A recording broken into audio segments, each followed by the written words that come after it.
Caribbean సముద్రంలో భారీ భూకంపం వచ్చింది.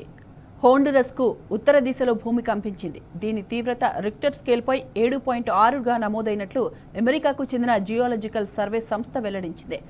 కెమన్ దీవుల తీరానికి 209 కిలోమీటర్ల దూరంలో ప్రకంపనలు చోటు చేసుకున్నట్లు తెలిపింది. భూ అంతర్భాగంలో 10 కిలోమీటర్ల లోతులో కదలికలు సంభవించాయని పేర్కొంది. ఈ నేపథ్యంలో సునామీ హెచ్చరికలు జారీ చేసింది. తీర ప్రాంత ప్రజలు అప్రమత్తంగా ఉండాలని సూచించింది.